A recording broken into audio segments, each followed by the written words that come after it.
millions of moviegoers just found out the answer, and the numbers are jaw-dropping. Jurassic World Rebirth stampeded into theaters with a $318 million global launch across a 5-day holiday frame. A figure that sounds Titanic, until you realize Universal stretched the opening window from the classic 3-day weekend to a Wednesday through Sunday marathon. Domestic haul, a healthy $147 million. International draw, $171 million, including a muscular $41.5 million from China. In other words, the studio engineered a short-week spectacle that looks like a monster hit, but quietly masks a reality. The Dino brand may be roaring, yet it needed extra runway to get airborne.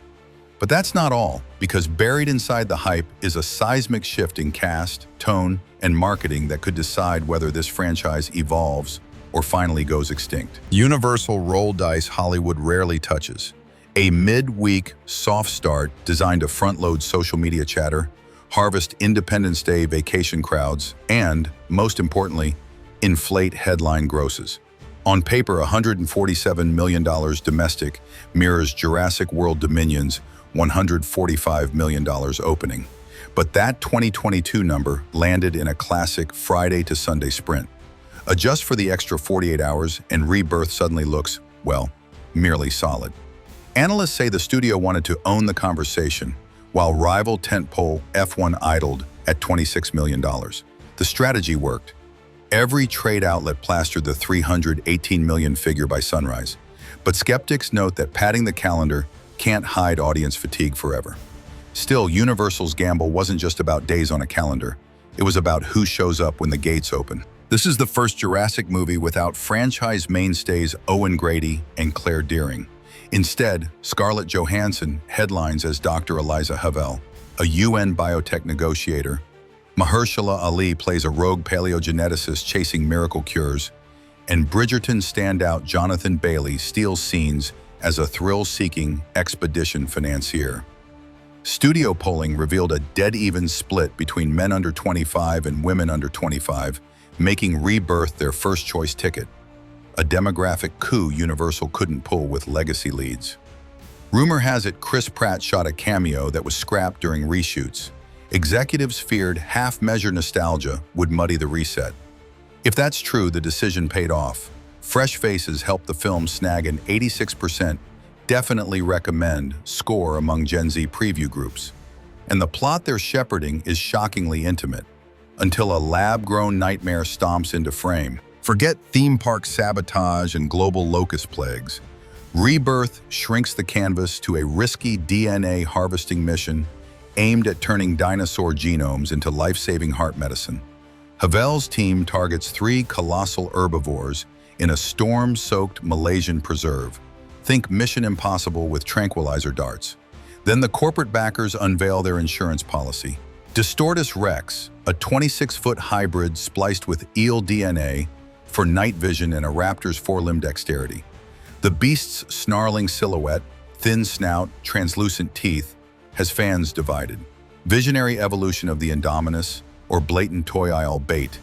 Director Gareth Edwards insists the monster mirrors our own genetic hubris, but collectors already emptied pre-orders on the glow-in-the-dark action figure within 6 hours of reveal.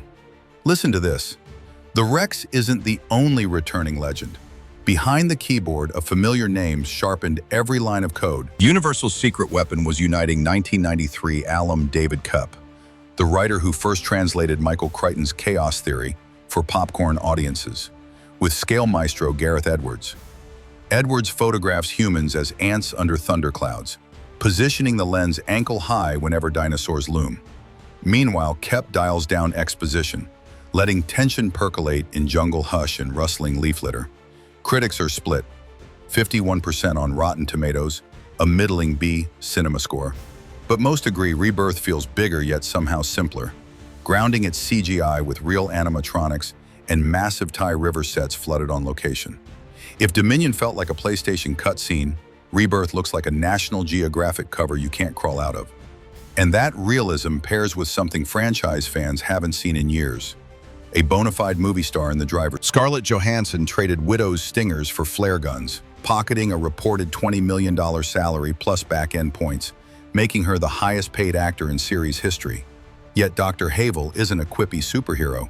She negotiates ceasefires between biotech cartels, navigates moral gray zones, and still outruns a carnivore when the third act collapses into chaos. Early exit polling shows 63% of ticket buyers cite Johansson as their reason for choosing Rebirth, a higher draw than even Dinosaurs among female viewers 18 to 34. Tabloids already whisper that Universal locked her for a two-sequel option, contingent on performance. If the 5-day gamble yields legs, expect Johansson's Havel to headline a fresh trilogy. Yet the math behind that future extends far beyond one page. Universal reportedly capped production at $180 million, a lean figure after Dominion's eye-watering $265 million, and poured another estimated $120 million into a globe-trotting promo tour, Fortnite skins, and a breathtaking drone show over the Thames premiere. Insiders peg break-even around $550 million once exhibitors take their cut, meaning Rebirth only needs 1.7 times its opening to cross daylight. With F1 idling at $26 million and Disney Pixar's Elio sliding into week 4, the runway looks clear. If word of mouth holds, analysts see Rebirth sprinting toward $900 million worldwide, not Jurassic World's record-smashing $1.6 billion, but a roaring profit nonetheless. And ticket sales are just the first layer of a multi-billion-dollar fossil bed. Across 6 previous films, the Jurassic saga minted $5.8 billion in global box office, roughly the GDP of Fiji. Factor in plastic claws, Lego sets, the Velocicoaster in Orlando, and Nintendo Switch game downloads, and you're staring at a merchandise empire most studios can only dream of. The Distortus Rex toy line sold out on Amazon before opening day. Universal rushed a second run to hit shelves by back to school. Translation: even a middling sequel keeps the licensing carousel spinning. As one exec quipped off record, every egg in a gift shop incubator hatches pure profit. But the real test of brand vitality arrives when the applause fades and sequel rumors hit freezing temperatures. Literally. A post-credits stinger shows a snow-swept research outpost where virologists thaw an amber-trapped mosquito, teasing an Arctic Park concept Universal quietly trademarked last month. Director Edwards says he has 2 more chapters sketched, including an ocean floor raptor hunt. Yet some analysts warn the 5-day opener hides plateauing interest. Rebirth's daily drops were sharper than Dominion's, and social media sentiment fell 12% by day 7. Streaming wars complicate matters. Peacock's guaranteed 120-day window may cannibalize repeat viewings while fueling new subscriber growth. For now, executives watch weekend-to-weekend declines like paleontologists reading footprint depth, searching for signs of either steady migration or sudden sinkholes. And that trajectory will decide if dinosaurs dominate or dwindle. Jurassic World Rebirth proves the franchise still sparks curiosity, but it needed every trick, midweek math, fresh faces, and a glow-in-the-dark predator to roar this loud. Audiences bought tickets for nostalgia, novelty, and Johansson's star wattage. The question is how long they'll keep coming once curiosity is sated. If Rebirth legs out past $850 million, expect Arctic snowfields and submarine mosasaurs. If it sputters, the studio may discover there's a genetic limit to resurrecting the same bones. So Raptor Wranglers, I'm tossing the flare to you. Drop your box office bet or favorite Jurassic memory in the comments, because in Hollywood's evolutionary game, the fiercest ideas survive and the quiet ones fossilize.